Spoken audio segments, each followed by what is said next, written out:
ವಂಚಕ, key ಅಂದ್ರೆ ಕೀಚಕ, ಲ ಅಂದ್ರೆ ಲಂಚಕೋರ.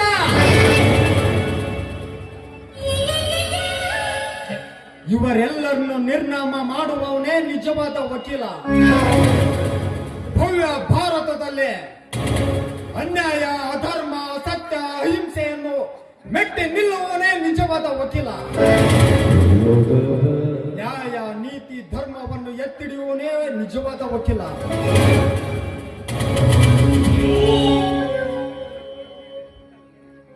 ಆದರೆ ಈ ಜಿಲ್ಲೆಗೆ ನಾನೊಬ್ಬ ನಿಷ್ಠಾವಂತ ಲಾಯರ್ನಾಗಿ ಹೊಸ ಸೃಷ್ಟಿ ನಿರ್ಮಿಸಬೇಕೆಂದರೆ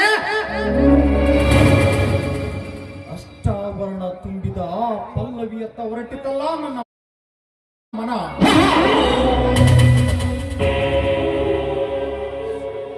ವಾದಿರಾಜ್, ಸಾವಿರಾರು ಎಂಗಳೆಯರ ಶೀಲದಿಂದ ನಿನ್ನ ಪಾಪದವನ ಹಿಂಗಬೇಕಾದರೆ ಇಂದು ನಿನ್ನ ಮಗಳ ಪಲ್ಲವಿಯ ಕೈ ಹಿಡಿಯಲೇಬೇಕು.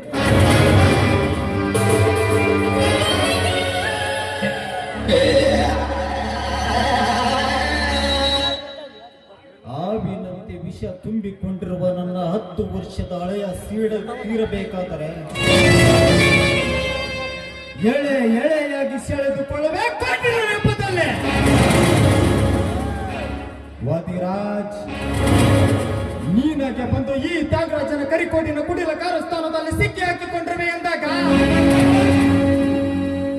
ನಿನ್ನ ಮಗಳ ಪಲ್ಲವಿಯನ್ನು ಅಕ್ಕರೇತಿಯಿಂದ ಎತ್ತಿಕೊಂಡು ಹೋಗಿ ಸುತ್ತಾಡಿಕೊಂಡು ಬರುವ ನಿನ್ನ ಶ್ರೀಮಂತಿಕೆಯ ಸಂಪತ್ ಕುಮಾರ್ ನಾನಾಗದಿದ್ದರೆ